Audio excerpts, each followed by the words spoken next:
नवरात्रीमध्ये तुम्ही तुमच्या घरामध्ये घटस्थापना करत असाल आणि नवरात्रीचे उपवास करत असाल तर या नियमांचे पालन नक्की करा। कधीकधी कळत नकळत आपल्या हातून ज्या चुका घडतात त्यामुळं व्रताचं फळ आपल्याला मिळत नाही। तर जाणून घेऊया नवरात्रीचे नियम। नवरात्रीत उपवास करत असाल तर या गोष्टी चुकूनही करू नका। सगळ्यात पहिली गोष्ट म्हणजे व्रत ठेवणाऱ्यांनी दाढी मिशा आणि केस कापू नये। दुसरी गोष्ट म्हणजे 9 दिवसांपर्यंत नख कापणे देखील वर्जित आहे। तिसरी महत्त्वाची गोष्ट म्हणजे जर अखंड ज्योत लावली असेल तर या दिवसांमध्ये घराला रिकामे सोडून जाऊ नये। चौथी गोष्ट म्हणजे खाण्यामध्ये कांदे, लसूण आणि नॉनव्हेज खाणे टाळावे। पाचवा आणि महत्त्वाचा नियम म्हणजे 9 दिवसांचा उपवास ठेवणाऱ्यांनी अस्वच्छ कपडे आणि न धुतलेले कपडे परिधान करू नयेत। सहावी गोष्ट म्हणजे व्रत ठेवणाऱ्या लोकांनी बेल्ट, चप्पल, जोडे, बॅग सारख्या चामड्याच्या वस्तूंचा वापर करू नये। सातवी महत्त्वाची गोष्ट म्हणजे व्रत ठेवणाऱ्यांनी 9 दिवस लिंबू कापू नये।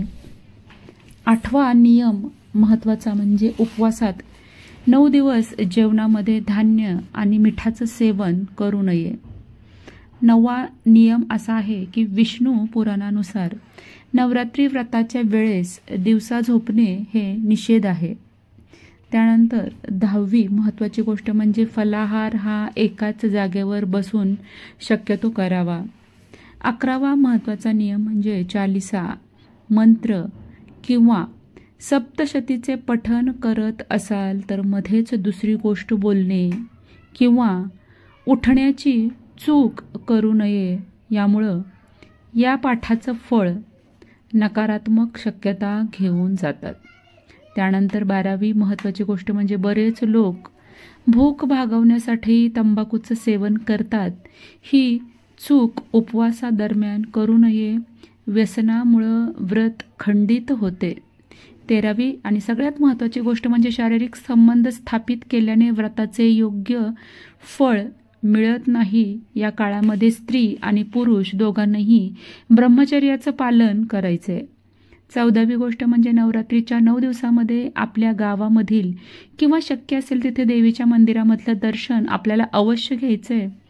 15वी महत्त्वाची गोष्ट म्हणजे तुम्ही नवरात्रीचा उपवास करत असाल तर या 9 दिवसांमध्ये चामड्याची चप्पल वापरू नये।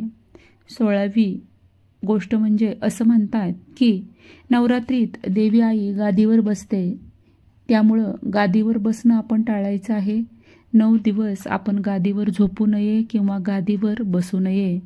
झोपताना चटईचा किंवा सतरंजीचा वापर करावा।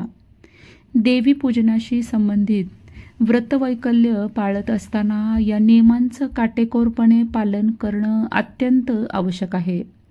व्रत करीत असताना वरील नियमांचे पालन केल्याने व्रताचे शुद्ध फळ तुम्हाला मोठ्या स्वरूपात मिळते। अन्यथा केवळ जग दुनियेला दाखवण्यासाठी उपवास करून व्रतवैकल्य करून नियम धाब्यावरती बसवल्यास त्याचं फळही परमेश्वर देत नाही।